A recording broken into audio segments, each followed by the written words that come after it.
இந்த மாதிரி பேசக்கூடிய மனிதரே இல்லை. ஆக்சுவலி எவ்வளவோ கடந்து போயிருக்காரு, எவ்வளவோ தாங்கி இருக்காரு, எவ்வளவோ தாங்கி சக்தி. இப்ப அதுதான் பெரிய ஒரு ஆச்சரியமா இருக்கு. இது வரைக்கும் ஆமா பெரிய ஆமா, அளவுல ஒரு ஒரு கருத்து மனிதன் எந்த அளவுக்கு தான் பொறுத்துக்க முடியும்ன்றது ஒண்ணு இருக்கு இல்லையா? ரெண்டு காரணங்களும் இருக்கு. ஒன்று மத ரீதியா, இன்னொன்று நம்ம சவுத் சைடு அப்படின்றது ஒன்று இருக்கு. தென்னிந்திய தென்னிந்திய கலைஞர்கள் அப்படிங்கிற ஒரு அப்படின்றது அது மிக முக்கியமான காரணம். அது ஒரு மிக முக்கிய காரணம் என்னன்னாக்கா, இவர் இப்போ பெரிய அளவில் இருக்கிறதுனால நம்மளுக்கு எல்லாருக்கும் வெளியில தெரியுது. இந்த சோசியல் மீடியா இருக்கிறதுனால தெரிஞ்சிச்சு. இதே மாதிரி ரஜினி சார், கமல் சார், இன்னும் எவ்வளவோ சொல்லிக்கிட்டே பாடகி வாணி ஜெயராம் கூட, வாணி ஜெயராமுக்குலாம் மிகப்பெரிய இது ஓ மிரட்டியே அனுப்பிச்சிருக்காங்க.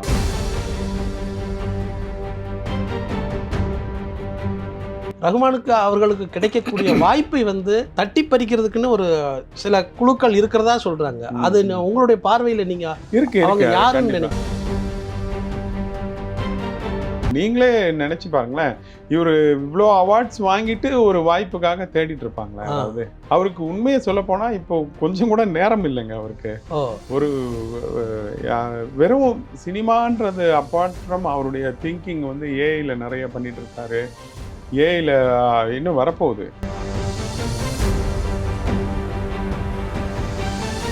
தொடர்ந்து இது மாதிரியான ஒரு தென்னிந்திய கலைஞர்களுக்கு ஏற்படுத்தப்படுற புறக்கணிப்பை வந்து நம்ம எப்படி ஃபியூச்சர்ல எப்படி சமாளிக்கலாம்னு நீங்க நினைக்கிறீங்க?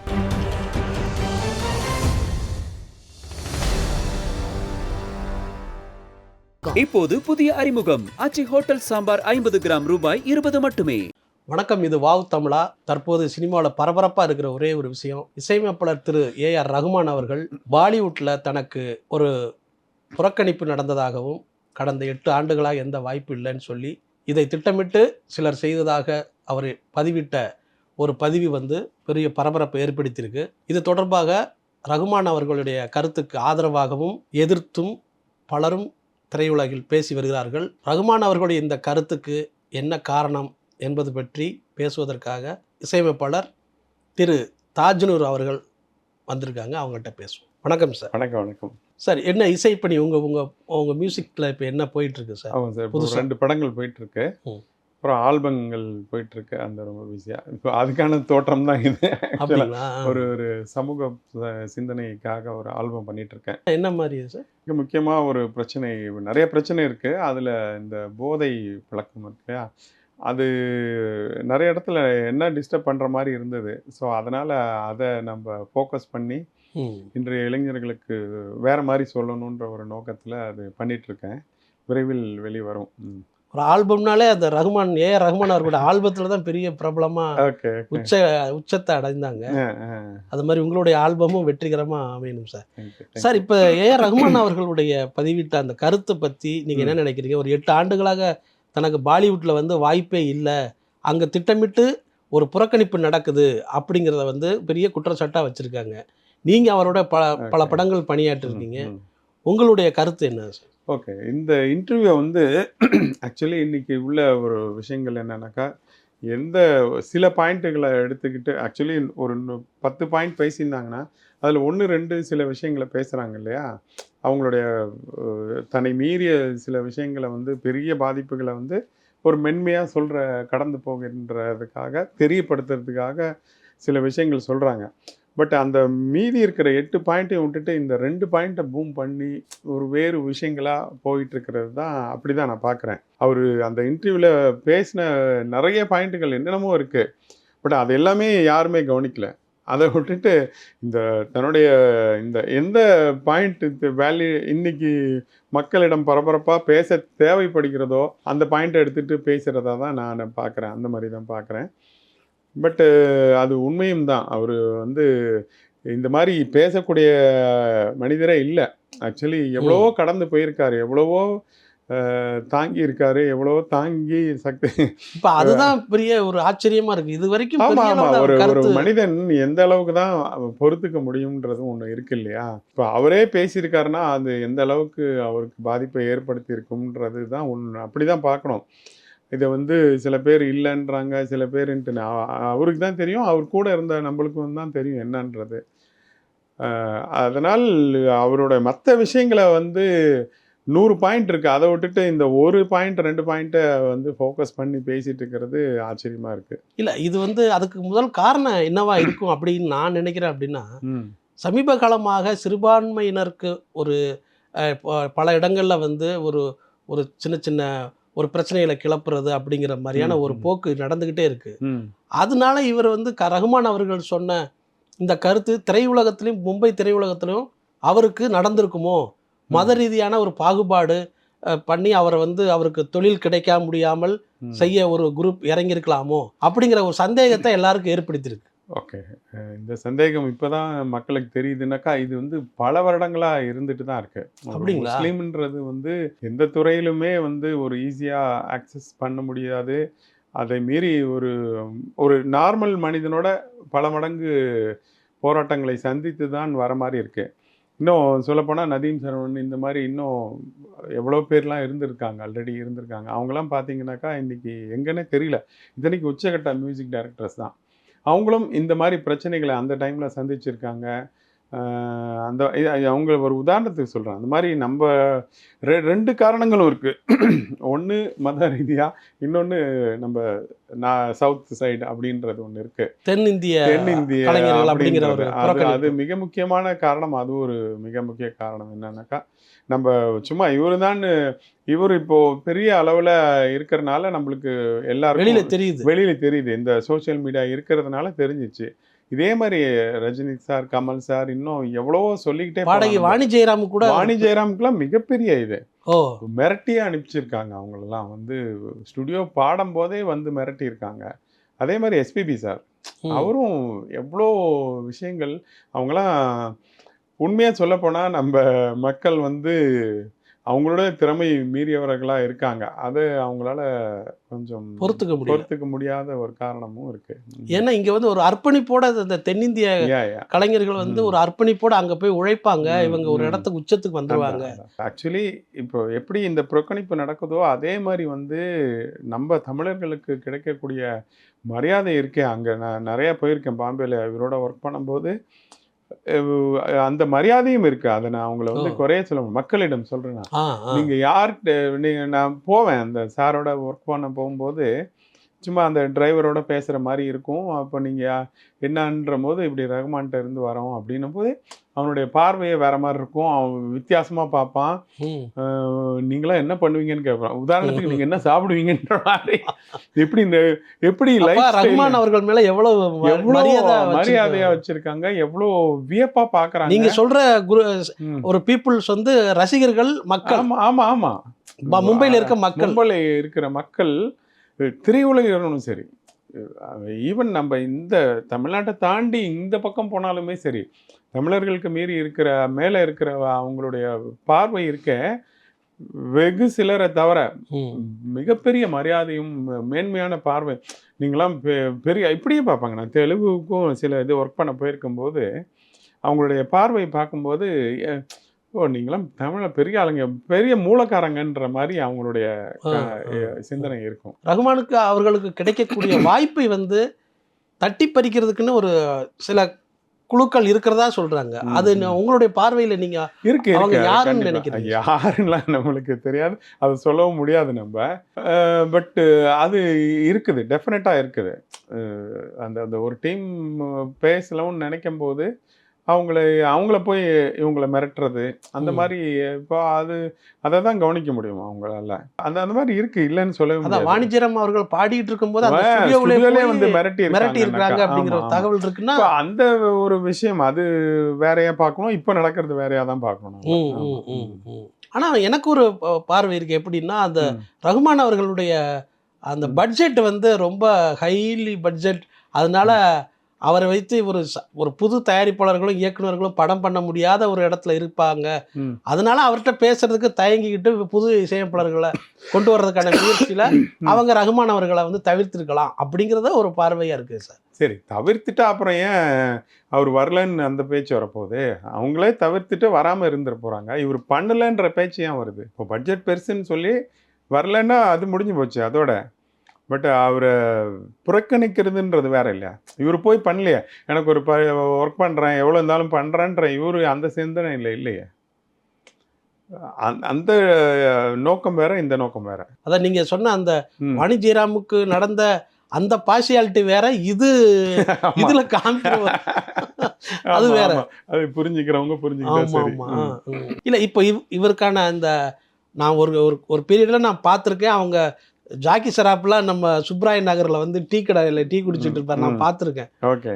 அது அந்த மாதிரி ஒரு உச்சத்துல இருக்காரு, ஆஸ்கார் அவார்டு வாங்கியிருக்காரு அப்படிங்கிற அந்த ஒரு ஒரு பெரிய ஒரு அதிருப்தி அவர் மேல இருக்குமாம். அவங்க பாம்பேல இருக்கிற ஃபீல்டில் இருக்க சொல்றேன்.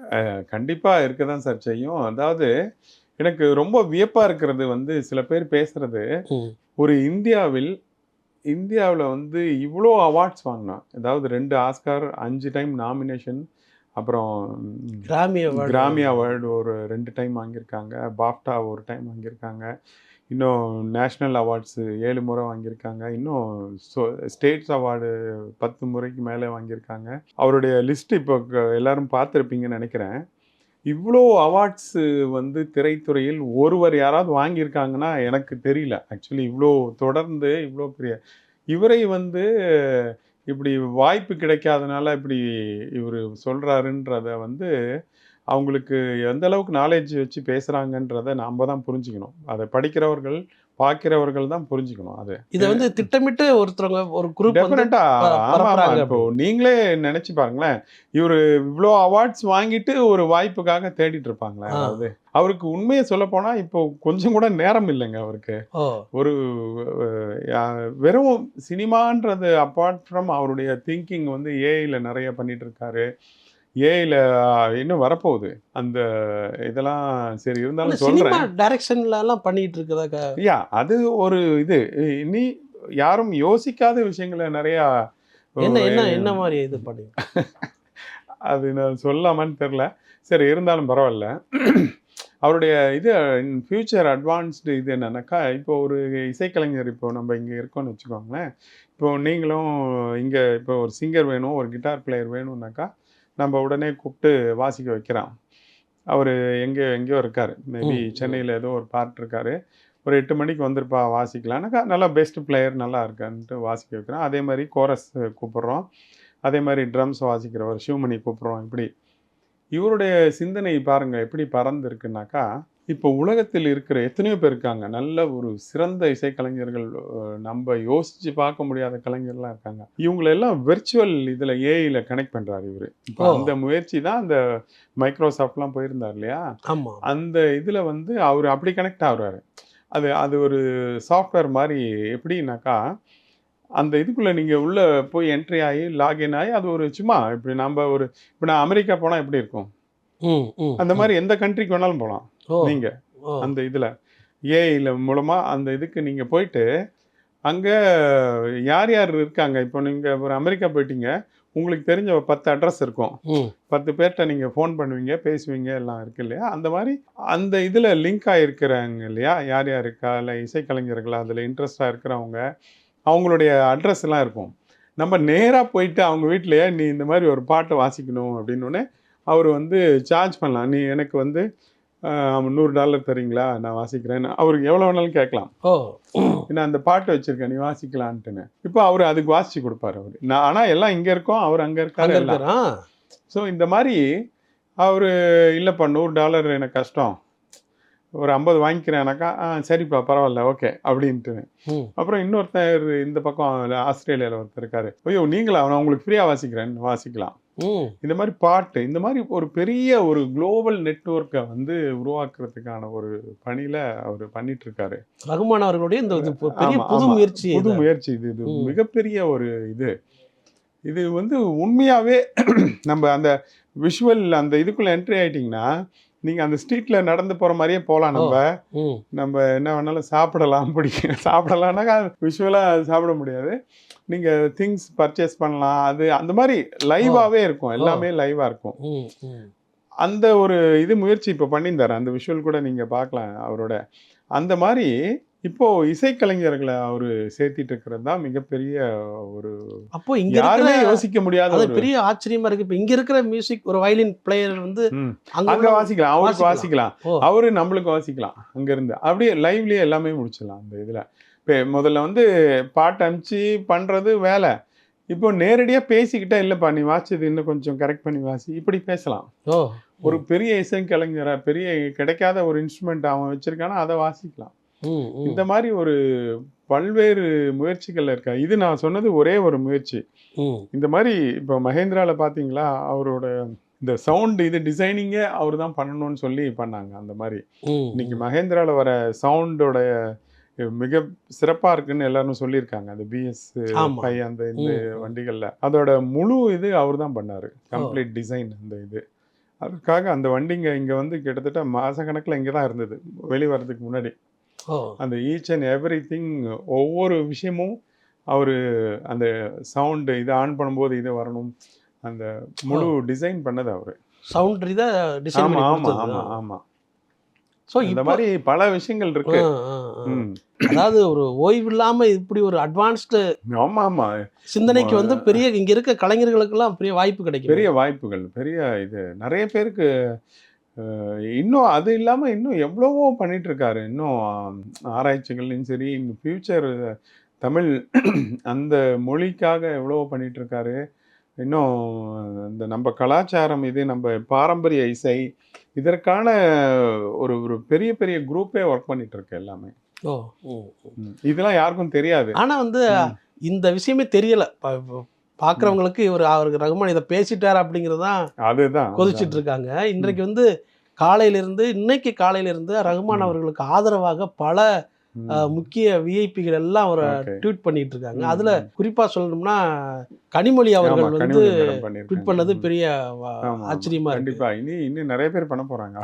ஆனா சிலர் வந்து கடுமையா விமர்சனம் வைக்கிறாங்க. அதாவது இளையராஜா அவர்களுக்கு வந்து அவருக்கு பட வாய்ப்புகள் குறையும் பொழுது அவரு இது மாதிரி எந்த யாரு மேலேயும் குற்றச்சாட்டா சொல்லலையே, ரகுமான் அவர்கள் மட்டும் ஏன் இப்படி சொல்றாங்க அப்படிங்கிற ஒரு ஒரு விமர்சனமும் இருக்கு. அதை வந்து உங்களுடைய பார்வையை நீங்க என்ன அப்படி பாக்குறீங்க? இல்ல அப்படி இதை பார்க்கவே முடியாது. நம்ம அந்த அந்த இருக்கலாம் அந்த டைம்ல அது இருந்திருக்கலாம். பட் இது வந்து எல்லாரும் அறிஞ்சது தான். எல்லாருக்கும் தெரிஞ்ச ஒரு விஷயம்தான். இன்னைக்கு என்ன நடந்துட்டு இருக்குன்றத அப்பார்ட் ஃப்ரம் மியூசிக் போட்டியில இல்லாம வேறு விஷயங்கள் நடந்துட்டு இருக்கிறது உண்மைதானே. அந்த பாகுபாடு அந்த இருக்கு. பாகுபாடுல தான் இப்போ இவர் ஒரு சொல்ல ஷாருக் கானுக்கே அது நடந்தது கடந்த ஆண்டு வந்து. அந்த மாதிரி இருக்கதான் செய்து அதையும் கடந்து போய் கொண்டு தான் இருக்கார்கள். இப்போ உங்களுக்கு இந்த இந்த பீரியட்ல வந்து ரகுமான் அவர்களோட நீங்க நிறைய பயணம் பண்ணியிருப்பீங்கல்ல. அவர் வந்து இந்த மாதிரியான நீங்க பல இடங்களை வாசிச்சிருக்கீங்க. அவருடைய வேற மொழிகள்ல போய் லாங்குவேஜ்ல போய் நீங்க எல்லாம் வாசிச்சிருக்கீங்க. பொதுவா அந்த மாதிரி இடங்களுக்கு போகும்போது அவர் எப்படி தன்னை வந்து வச்சுக்குவாரு அப்படிங்கிறத சொல்ல முடியுமா? சிம்பிளா சொல்லப்போனா அவர் நடந்துக்கிற விதத்தை பார்த்து உண்மையா ஒரு ரகுமானா அப்படின்ற மாதிரி தான் கேள்வி வரும். அவருடைய எளிமையை பார்த்துட்டு உண்மையா ஒரு ரகுமான் தானா. நான் இருந்த காலங்கள்ல அது நிறைய நடந்திருக்கு. அந்த மாதிரி அவர் ரொம்ப சிம்பிளா ஏதோ ஒரு வண்டியில வந்து இறங்கிடுவாரு. ரொம்ப சிம்பிளா எதை வேணாலும் ஹேண்டில் பண்ணுவாரா. அதை அந்த பாம்பேல இருக்கிற ஆட்கள் வந்து ரகுமான் வருவான்னு காத்துட்டு இருப்பாங்க. ஆனா அவர் உள்ள இருக்காரு. அவர் உள்ள அந்த மாதிரி நிறைய நிகழ்வுகள் பார்த்துருக்கேன். அந்த மாதிரி. ஸோ நீங்க கேட்ட கேள்விக்கு வந்து ரொம்ப ரொம்ப எளிமையா அதை கடந்துருவாரு. அதை கொஞ்சம் கூட பிரதிபலிக்க மாட்டாரு. அவருடைய சவுண்ட் செக்ஷன்ஸ் எல்லாம் எப்படி இவ்வளவு இம்ப்ரூவ்மெண்ட் ஆனதுக்கு என்ன காரணம் அப்படிங்கிறது தெரியுமா? அவரோட ஆர்வம் தான். அதாவது நாங்கள் இருக்கும்போதெல்லாம் இன்னைக்கு ஒரு டெக்னாலஜி வருதுன்னா அதை அடுத்த நாளே அதை பயன்படுத்தணும்னு எதிர்பார்க்கக்கூடிய ஒரு மனிதர் அவர். இன்னைக்கு கண்டிப்பாக சொல்ல போனால் இன்னும் ரொம்ப ஸ்ட்ராங்காகவே நான் சொல்லுவேன், அடிச்சுன்னு சொல்லலான்னு சொல்கிற மாதிரி இல்லையா. இவரை சார்ந்து இருக்கிற மக்கள்கிட்ட இருக்கிற அந்த நாலேஜ் இருக்கு இல்லையா, உலகத்தின் வேற எங்கே போனாலும் அந்த அளவுக்கு இருக்குமான்றது ஒரு கேள்வி தான். அந்த பயன்படுத்தக்கூடிய விதம் இன்னும் அந்த நாலேஜ் அந்த ஒரு சாஃப்ட்வேரோ ஹார்ட்வேரோ அதை வந்து பயன்படுத்தக்கூடிய நாலேஜ் இருக்கு இல்லையா, அது ஃபுல்லாகவே 24 hours அதே சிந்தனையில் தான் இருக்காங்க. அதனால் அதோடைய பயன்படுத்தும் விதம் இருக்கு இல்லையா, அது வந்து அந்த நாலேஜ் வந்து ரொம்ப போல்டாகவே சொல்லலாம். இந்த அளவுக்கு வேற யாருக்காவது இருக்குமான்றது கேள்விதான். நான் உலக அளவில் பேசுகிறேன், நான் இங்கே பேசல. உலக அளவில் இருக்கிற மக்களிடம் நான் சொல்கிறேன், உலகத்தில் இருக்கிற மற்ற ஆட்கள்கிட்டையும் நான் சொல்கிறேன். பொதுவாக வந்து இப்போ அவருடைய இந்த லைவ் ப்ரோக்ராம் இருக்குல்ல பார்த்தீங்களா, அதுலலாம் வந்து ஓப்பன் ஏரில் எப்படி வந்து ஒரு சவுண்டை வந்து எப்படி அவர் வந்து அதே துல்லியத்தோட எப்படி கொடுக்க முடியுது? அதுக்கு என்ன அவர் என்ன பண்றாரு? காரணம்னா, அது அதற்கான ஒரு முயற்சிகளும், அதற்கான அந்த இது ட்ரைனிங் எடுக்கிறாங்க இல்லையா? அதற்கான நேரம் செலவிடலும், பணம் இது எல்லாமே பொறுத்து தான். ஒரு ஒரு ஒவ்வொரு இதுக்கும் ஒவ்வொரு கான்செப்ட் வச்சு தான் இப்போ பண்ணுறாரு. ரெகுலராக போனோமா, அது பாடினோமான்றது இல்லாமல், ம். அந்த பாடலே வேறு விதமாக ப்ரெசென்ட் பண்ணுறது. என்னக்கா ஒரே இது ஒரு மாதிரி இருந்துடக்கூடாதுன்றதுல ரொம்ப கவனமாக புது விஷயங்களை வந்து ரொம்ப பேசிக்காகவே அவருடைய இதை வந்து ஒரு விஷயத்தை நார்மலாக ப்ரெசென்ட் பண்ணுறதோட நாம் பண்ணுறோம் ம். வேறு விதமாக பண்ணுன்றதுல ரொம்ப கவனமாக இருப்பார். அதே மாதிரி தான் அதற்கான அந்த திட்டமிடல் அந்த விஷயம் வந்து ரொம்ப டைம் எடுத்துப்பார். அதனால தான் அந்த 1% கூட எரர் இல்லாமல் ஒரு கொஞ்சம் அதுதானே பார்த்துக்கலான்றது இருக்கவே இருக்காது அங்கே. 100னா 100 தான். அதில் 99 இருக்கவே கூடாது அப்படின்றதுல ரொம்ப கவனமாக இருப்பார். இப்படியான ஒரு பெரும் உழைப்பு வந்து ரகுமான் அவர்களுக்கு இதெல்லாம் வந்து தான் சிலருக்கு வந்து பாம்பே பக்கம் வந்து ஒரு பெரிய எதிர்ப்பை சம்பாரிச்சு கொடுத்துருக்கோ அப்படின்னு நினைக்க தோணுது நமக்கு. கண்டிப்பாக கண்டிப்பாக அதுதான். இப்போது ஒரு உதாரணத்துக்கு சொல்ல போனாங்க, ஒரு ஒரு ஒரு கச்சேரி நடக்குது. அதை வந்து நம்ம டிவியில் பார்க்குறோம் எல்லாம். பொதுவாக இன்று சில மாற்றங்கள் இருக்கலாம். பொதுவாக என்ன பண்ணுவாங்கன்னா, அதை எடுத்தாங்களா, எடிட் பண்ணி போட்டாங்களான்னு இருக்கும். இவர் அப்படி பண்ணவே மாட்டாருங்க. பார்த்துட்டு திருப்பி அது ஃபுல்லாக உட்காந்து ஒரு 10 முறை பார்ப்பாரு. எல்லாம் பார்த்துட்டு, அதில் வந்து எங்கேயாவது குறைகள் இருந்தால் அது திருப்பி சரி பண்ணி, குறைகள் மீன் அது ரொம்ப பர்ஃபெக்டாக இருந்தால் மட்டும்தான் வெளியிடுவார். அதற்காக மணி நேரங்கள் மணிக்கணக்கில் அதுக்கு டைம் ஸ்பெண்ட் பண்ணி அதை மெருகேற்றுவார். பார்க்கறது எல்லாமே சொல்கிறேன். சும்மா அதை எடுத்துட்டோம் அந்த வேலை முடிஞ்சிருச்சின்னு இருக்கவே மாட்டார். அப்படின்னு சொல்ல வரேன். எஸ்பிபி அவர்கள் வந்து இப்போ இருந்திருந்தால் ரகுமான் மேலே பயங்கர பற்றுதலாக இருப்பார். அப்போ இருந்திருந்தால் அவர் எப்படி ரியாக்ட் பண்ணியிருப்பாருன்னு நினைக்கிறீங்க இந்த மாதிரியான ஒரு சூழலில்? அவங்க 2 பேருக்கு உள்ள அந்த ஒரு அந்யோன்யம் எப்படி இருந்தது? கண்டிப்பாக. அதாவது அவர் எவ்வளோ அனுபவிச்சிருக்காருன்றதை வந்து கண்டிப்பாக அவர் வெளிப்படுத்தியிருப்பாருன்னு தான் நினைக்கிறேன். இன்னும் சொல்லப்போனால் இப்போது அங்கே எப்படி நம்ம மக்கள் சமாளிக்கிறாங்க அப்படின்னு பார்க்கும்போது, திறமைகள் இருந்தால் அது எங்கேயுமே அது எந்த காரணத்தை கொண்டும் அது தடுக்க முடியாது. தடுக்க முடியாது. இப்போ நம்ம பிரபுதேவா சார்லாம் பாருங்களேன், இன்னைக்கு மோஸ்ட் வாண்டட் பாம்பே ஹாலிவுட்டில் யாருன்னா அவர் தான் டான்ஸ் மாஸ்டராக இருக்கார். அதே மாதிரி நம்ம கேமராமேன்ஸ் என்னதான் இருந்தாலும் அவர் வந்தால் போதுன்ற அளவுக்கு.